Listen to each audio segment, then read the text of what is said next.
Hello students, last lecture we talked about the drift velocity. Okay, so we finished drift velocity and today we are going to study Ohm's law. Okay, आज आपण बघणार आहे physical origin of Ohm's law.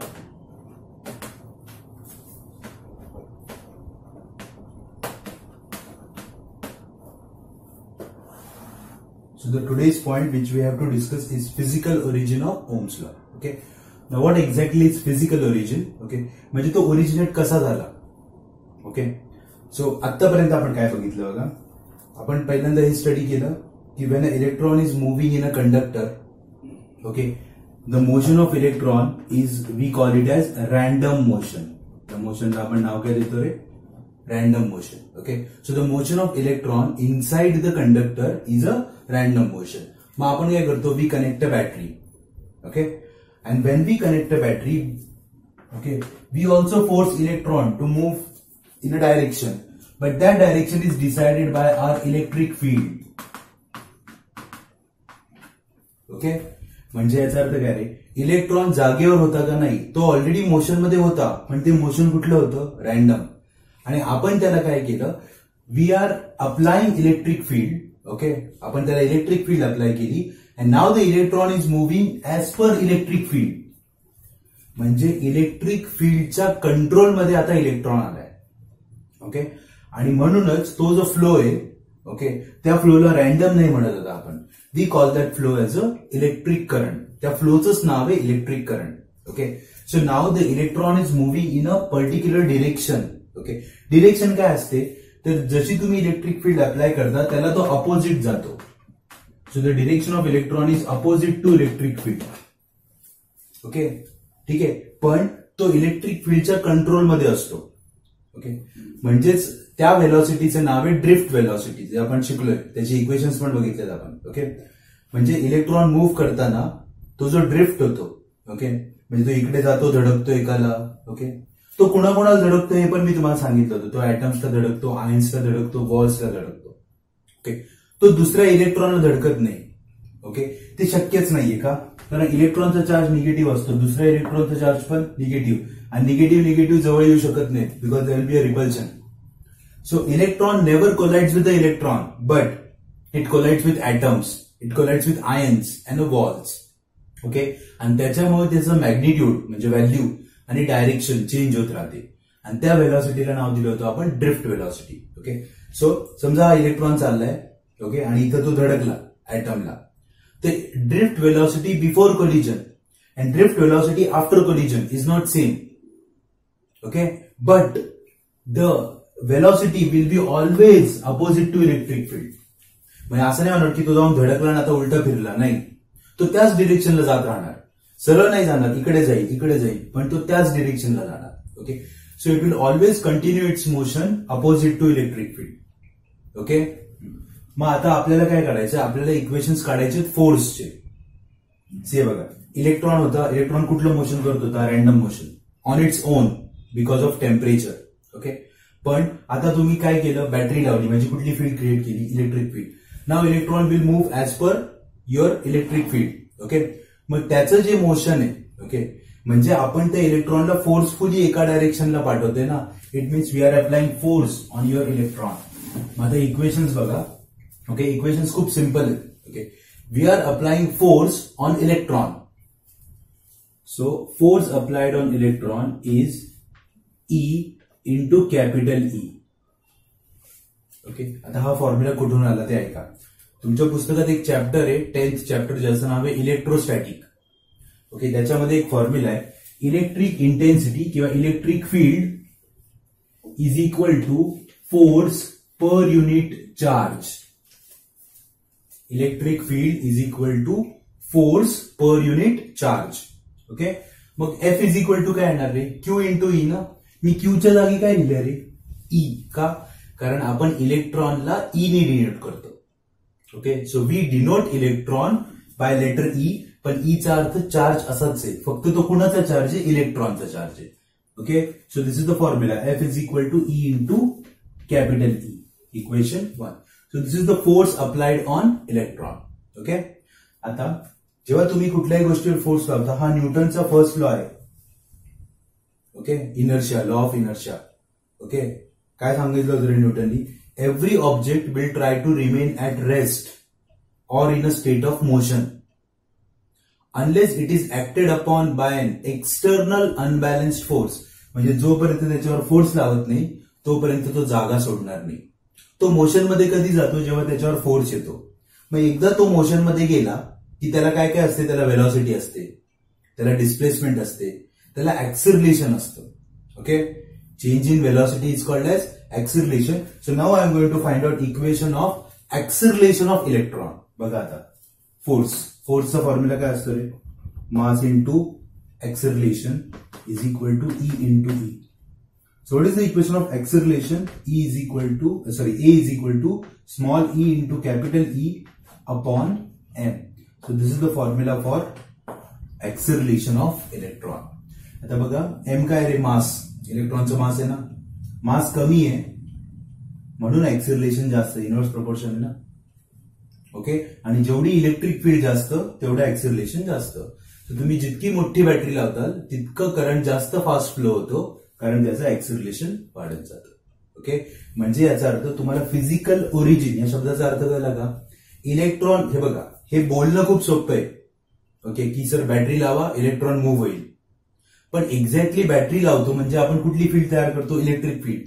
आणि ती electric field force apply करते. कुणावर force apply करते? इलेक्ट्रॉनवर. आणि त्या फोर्समुळे ऍक्सिलरेशन क्रिएट होतं. लिंक समजली? So this is called physical origin. Okay, this is acceleration. आता इलेक्ट्रॉन ऍक्सिलरेट झाला, पण असं नाही ना की सगळी जागा रिकामी आहे. जर असं असतं की जागा रिकामी आहे, इट्स हॉलो स्पेस, तर electron will continue move, but that is not the case. Okay, there are lot of things. आपण कंडक्टर्स म्हणजे सॉलिड्स बद्दल बोलतोय, आणि सॉलिड्स मध्ये ऍटम्स आहेत, आयन्स आहेत, वॉल्स आहेत. ओके, त्यामुळे हा जाताना कुणाला तरी धडकणार आहे. ओके, जसा तो धडकेल त्याची डायरेक्शन चेंज होईल, स्पीड पण चेंज होईल, म्हणजे व्हॅल्यू पण चेंज होईल आणि डायरेक्शन पण चेंज होईल. ओके, पण तो अपोजिट नाही येणार. तो इलेक्ट्रिक फील्ड प्रमाणेच, म्हणजे त्याची डायरेक्शन असते अपोजिट टू इलेक्ट्रिक फील्ड, तो तसाच जात राहील. तो कधीच इलेक्ट्रिक फील्ड सारखा येणार नाही. Okay, so it will continue to move opposite to electric field आणि it will reach to the other end.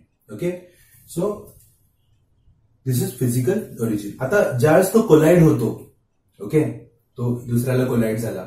बघा, इकडनं एक इलेक्ट्रॉन चाललाय, कोलिजन झालं, सेपरेट झाला. मग तो जो कोलिजन झालाय ना, okay, there is a time. Okay, there is a time between two collisions. Okay, we call that time as a relaxation time. बघा, इकडे गेला, धडकला, निघाला, परत कोणाला तरी धडकला, तर मध्ये एक टाइम आहे ना between two collisions. That time is called as relaxation time. आता तुमच्या पुस्तकात ना रिलॅक्सेशन टाइम हा शब्द नाहीये, पण सिम्बॉल आहे. ओके, त्यामुळे मी तुम्हाला शब्द पण सांगून टाकला. That is called as relaxation time. Okay, and symbol for relaxation time is tau. Okay, it's a Greek letter. Okay, कसं काढायचं सांगतो मी तुम्हाला. आपला सी लेटर असतो ना इंग्लिश मधला, त्याच्यावरती एक फक्त अशी लाईन काढायची. इट्स कॉल्ड टो, किंवा टॉर्क पण म्हणतात त्याला. ओके, पण त्याचं प्रोनाऊन्सिएशन टो आहे. Okay, TOE, tau. हे प्रोनाऊन्सिएशन आहे, लिहायचं नसतं कधी. Okay, so this is called tau. ठीक आहे, सो रिलॅक्सेशन टाइमचं सिम्बॉल आहे टो. ठीक आहे, आता मग रिलॅक्सेशन टाइमचा पण फॉर्म्युला लिहायचा आपल्याला. बघा आता. Okay, it's a very simple thing. Okay, ऍक्सिलरेशनचा जनरल फॉर्म्युला काय आहे? जनरल इथं असं जनरल काय आहे? Acceleration is equal to velocity upon time. सगळ्यांना माहिती आहे acceleration is equal to velocity upon time. This is the general formula of acceleration. आता मी सिम्बॉल्स लिहितो. ऍक्सिलरेशनच्या जागी ए लिहू. टाइम, कुठला टाइम रे? Relaxation time. तो वरती कोण आहे? वेलॉसिटी. त्या वेलॉसिटीला मी VD लिहू का? VD का लिहिलं रे मी? कारण इलेक्ट्रॉनला जी वेलॉसिटी असते त्या वेलॉसिटीचं नावच ड्रिफ्ट वेलॉसिटी आहे. So a is equal to VD upon tau. कळलं? एचं इक्वेशन आहे आपल्याकडे, सबस्टिट्यूट करा. काय रे? E into capital E upon M is equal to VD upon tau. चालेल. तर तुमच्या बुकमध्ये जे फॉर्मॅट आहे तेच तुम्हाला लिहून दाखवतो. ओके, कळलं? हा, मग मी असं लिहू शकतो का रे, VD is equal to A into tau, VD is equal to A into tau, आणि VD is equal to E, capital E tau upon M. Okay, so अजून एक फॉर्म्युला आला ड्रिफ्ट वेलॉसिटीचा. ओके, तुम्हाला आठवत असेल जेव्हा मी तुम्हाला न्यूमरिकल शिकवले ना, तुमच्या पुस्तकात ड्रिफ्ट वेलॉसिटीचे 2च फॉर्म्युले होते, पण मी तुम्हाला अजून 4 एक्स्ट्रा लिहून दिले होते. ओके, त्याच्यामध्ये हा नव्हता लिहिला कारण तुम्हाला टोचा अर्थ माहित नव्हता म्हणून. ओके, सो अजून एक फॉर्म्युला आला ड्रिफ्ट वेलॉसिटीचा. कळलं? Okay, so this is drift velocity VD. Okay, आता आपण थोडे चेंजेस करू. ओके, आता चेंजेस काय, चेंजेस अवघड नाहीये. ओके, ड्रिफ्ट वेलॉसिटीचा एक फॉर्म्युला मी तुम्हाला ऑलरेडी शिकवलाय, तो मी इथे लिहितो बघा. VD is equal to J upon NE. तुम्हाला आठवत असेल हा, J इज करंट डेन्सिटी, Jचा फॉर्म्युला असतो I upon A, current upon area. So VD is equal to J upon NE. म्हणजे VD चे 2 फॉर्म्युले आहेत तुमच्याकडे, एक J अपॉन NE आणि दुसरा तो म्हणजेच LHS दोघांची काय रे, दोघांची LHS same. So can I compare their RHS? So I will compare their RHS. काय बघा RHS, J upon NE is equal to E, capital E tau upon M. Okay, now arrange them. Okay, हे सगळं इकडे घेतो मी बघा. M into J अपॉन N E square, हा E खाली घेतला, into two is equal to E. काही नाही बघा, मॅथमॅटिकल अरेंजमेंट. हे 2 टर्म्स खाली घेतला, हा M वर घेतला. So E is equal to M upon N E square two into J. Formula कळला? ओके, आता नीट बघा. M is the mass of electron, जे कधी बदलणार नाहीये. Okay, E is charge, N is number per unit volume, and tau is time. So या सगळ्या गोष्टी कॉन्स्टंट आहेत. So I can say that E is directly proportional to J. Okay, आणि मग इथे एक कॉन्स्टंट घ्यावा लागतो, आणि तो कॉन्स्टंट असतो रो. कळलं? समजतंय? हा, ह्या दोघांना कम्पेअर करा. बघा, E आहे, J, मग रोच्या जागी हे ना, म्हणजे रोचं इक्वेशन काय आलं रे, rho is equal to M upon NE square into torque. So this is the equation of rho. Okay, समजलं? So we derived rho for that equation. Okay, आता नीट बघा, रोच्या इक्वेशन मध्ये E आहे का रे? नाही. म्हणजेच रोला म्हणतात रेझिस्टिव्हिटी. आपण परत डिटेलमध्ये शिकणार आहे रेझिस्टिव्हिटी, पण तुम्हाला माहिती आहे तो शब्द already. Rho is called specific resistance और रेझिस्टिव्हिटी, आणि त्याच्या इक्वेशन मध्ये कॅपिटल E नाहीये. It means resistivity is independent of electric field. कळलं? इक्वेशन समजले? ओके, या इक्वेशन्सवर तुम्हाला न्यूमरिकल्स नाहीये. ओके, पण हे इक्वेशन्स इम्पॉर्टंट आहे. ओके,